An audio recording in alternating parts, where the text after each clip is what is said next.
So we heard briefly from Else about 3 areas that they're working with that face their own unique challenges and opportunities from social, economic, and environmental perspectives. So I think that that's a nice segue to our next presentation topic, planning socially mixed and inclusive neighborhoods, which is the title of one of our Nordic thematic group projects led by Mats Stjernberg. Mats is a senior researcher at Nordregio, where his work focuses on segregation, neighborhood change, housing policy, and urban regeneration. His PhD research focused on post-war housing estates in Finland and the socio-spatial differentiation taking place there. And he has been involved in several Nordic and Finnish research projects dealing with segregation, housing issues, and urban development. Welcome, Mats. Thank you, Ryan. Thank you so much. Good morning to all. So my name is Mats Stjernberg. I'm a senior research fellow at Nordregio, as we heard in the introduction. Today I will give a talk about the issue that we have here at hand, planning for socially mixed and inclusive neighborhoods. Actually, we have a project that has this title, and this will be one of the projects that I will base my talk on. This is a Nordic thematic group project, the Nordic thematic group for green and socially inclusive urban development. And the project deals with how Nordic governments and cities are working to overcome segregation and strengthen social inclusion in cities and neighborhoods. So this will be one of the projects, but I will also speak a bit based on some of the findings from a former thematic group project, which was closely linked to this topic that we are addressing here now. And also, as Ryan mentioned, my PhD study, I thought that I would also draw on some perspectives and examples from that. My PhD study focused on post-war housing estates in Finland and addressing these neighborhoods and their development from the perspective of segregation and socio-economic disparities growing in cities. But actually, all the previously mentioned projects are based against this background. This notion here that Nordic cities have historically had low levels of segregation, and internationally they still might have rather modest levels of segregation, but nonetheless, we see that there are more and more disparities between different population groups, and this is then reflected spatially in increasing socioeconomic and ethnic segregation in cities and differences between neighborhoods. I thought that we could take the city of Helsinki here as an example. What you see here is a grid level map showing unemployment rate in Helsinki in the year 1990. So Finland was severely affected by an economic recession in the early 1990s. And you can see here that in most of the city, everything looks very yellow. This means that unemployment was very low throughout the city. The unemployment rate in the city overall was 2%, and there were actually no neighborhoods with higher than perhaps 3% unemployment. And Helsinki was one of the least segregated cities in Europe. But then when we look at the situation 10 years later, we see a very different picture here. We see a lot of dark red areas, meaning that unemployment rate has increased to over 20%, over 25% even in some of these areas. So there was a significant change over time. And then if we look at the situation 10 years later, in 2010, we see that segregation or the disparities have not increased to the same extent, but nonetheless, the socio-spatial divide that emerged after the recession has remained constant. This is where the time series stops. We don't have a newer map, but we know that segregation has not decreased at least. So the spatial divide that emerged has even become deeper. And so Helsinki is by international standards, by European standards, even by Nordic standards, not the most segregated city, by no means. But for example, the city administration, they say that segregation is not severe, but there are some worrying signs. These are, of course, connected to what we were just talking about, increasing socio-spatial disparities, and especially the concentration of poverty, disadvantage in specific areas. And this is becoming more and more multi-layered, meaning that different aspects of poverty or disadvantage are becoming increasingly concentrated in the same areas. I think that we could quickly just reflect on some of the key drivers behind the developments that we see. What are the main drivers behind segregation? Without going too much in depth into this, we can, of course, state here that increasing socioeconomic inequality. So when we have widening gaps between the rich and the poor, this will then be manifested spatially in the form of segregation between different neighborhoods, between different urban and suburban districts. Of course, many of the causes that we have are structural. Inequality, which is connected to changes in welfare and housing regimes, systems, but also what we heard about yesterday about the labor market, global economic restructuring, and how this is reflected in labor market changes. And we, for example, saw structural unemployment become a problem only after the recession of the early 1990s in certain neighborhoods in Helsinki.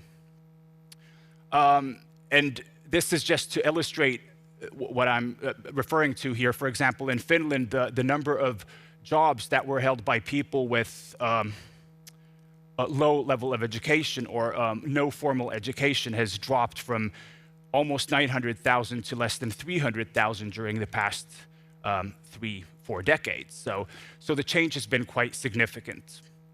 I think we will not dwell that much more on this, but I can just mention that, of course, also individual household choices where people choose to live, aspects such as school segregation and so forth, are also components that are driving this process. What I illustrated in Helsinki is, of course, by no means unique. It's something that we see across the Nordics increasingly. We see it in the public debate, in the policy debate, concerns about increasing segregation, increasing poverty being concentrated in certain areas. And this is, of course, very much also a global issue. We see this on the policy agenda from the United Nations. We see this in the Sustainable Development Goals, that social inclusion is a very strong thing that is stressed. We see this in EU policies and in the urban agenda for urban areas, for example, the notion of strengthening social inclusion in cities, the Nordic vision that many of us have heard about. Social sustainability is very strongly connected to social inclusion and leaving no one behind. In national policies, the Finnish government program called Inclusive and Competent Finland. And of course, as we are talking about urban segregation, a lot of the work to mitigate segregation is being carried out in cities. So, of course, cities also have a lot of strategies and policies in relation to this. For example, the city of Tampere, they have a toolbox for counteracting segregation. If we briefly look at the Nordic policy context, what does the landscape look like? We see that all countries, to a varying degree, have policies that either explicitly focus on segregation or strengthening social inclusion. This is something that we see.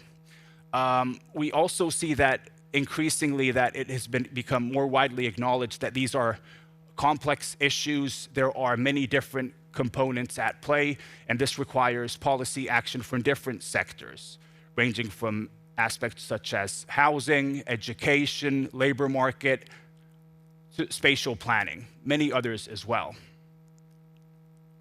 Another, you could say, a common characteristic of the Nordic policies is the notion of collaboration and partnerships between key actors, between key stakeholders. ranging from the national level to the regional level to the local level to cities, civil society organizations, and of course the participatory elements that we heard about in the previous presentation, engaging with local communities and residents. And of course, an important part of the policies that are being carried out is carried out in the form of area-based regeneration initiatives. My PhD focused on post-war housing estates that were built in the 60s and 70s. And of course, in Finland, these areas have increasingly become tied to the segregation debate and in the other Nordic countries. But we can also say that this is something that seems to be common in Western Europe more generally, that these types of areas have increasingly become associated with physical, social, and economic decline. Here we just see, for example, in Finland, the LAHIA programs focusing on suburban housing estates funded by the national government, implemented through cross-ministerial collaboration, and a lot of the practical implementation is carried out in the cities. We also have a lot of examples of area-based initiatives from the other Nordic countries, for example, from Norway, områdessatsningar, and of course, in Denmark, the policies to counteract parallel societies, or ghettos as they were called until last year. Of course, when we look at these types of areas from today's perspective, it's good to keep in mind, remind ourselves that when they were built, they were actually very modern. They were symbols of a modern society. So, and they were very often significant improvements according to the standards of living at that time. In many cases, it meant moving from a dwelling with no running water or an indoor toilet to modern apartments. So they did symbolize something modern and new. But then quite quickly, the discourse turned, the public opinion turned against these neighborhoods, and they became more and more associated with different types of problems and challenges. And we see similar tendencies across Western Europe here. So of course, now we will talk a bit about some of the initiatives to revitalize these types of neighborhoods. I will primarily now speak from the Finnish perspective, but of course this is by no means unique to Finland, and I will try to draw some more general conclusions from the Finnish examples. What's interesting is that in many cases, the first renewal projects were implemented already approximately 10 years after these neighborhoods were constructed, so in the late 70s. But at that time, these were more minor regeneration efforts focusing on improving the design, focusing on certain physical measures, but less with the social issues, you could say. But as we saw in the maps showed earlier on, after the 90s especially, these types of neighborhoods have become more and more associated with deeper structural problems connected to following the economic recession, labor market restructuring, and these types of factors that affected how these neighborhoods developed.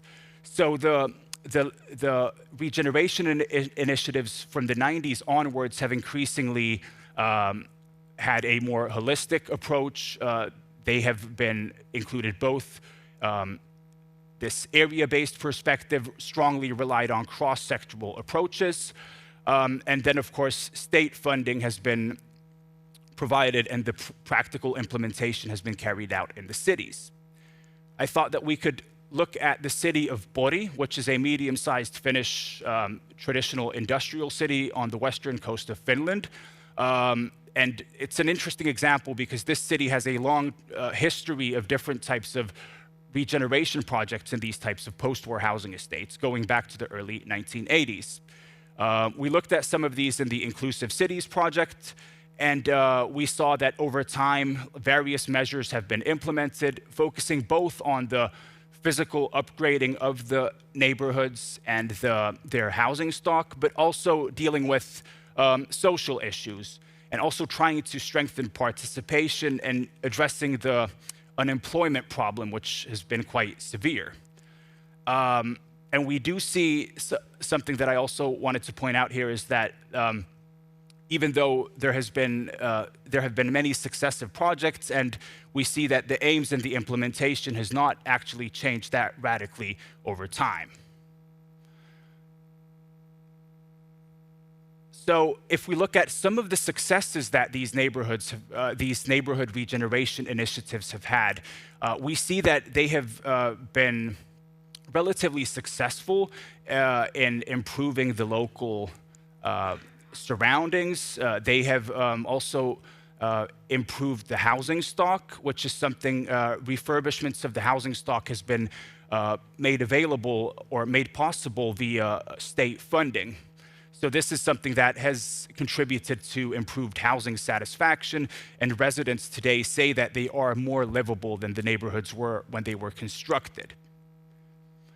But what we see, on the other hand, is the efforts have had more limited effects in addressing broader structural problems.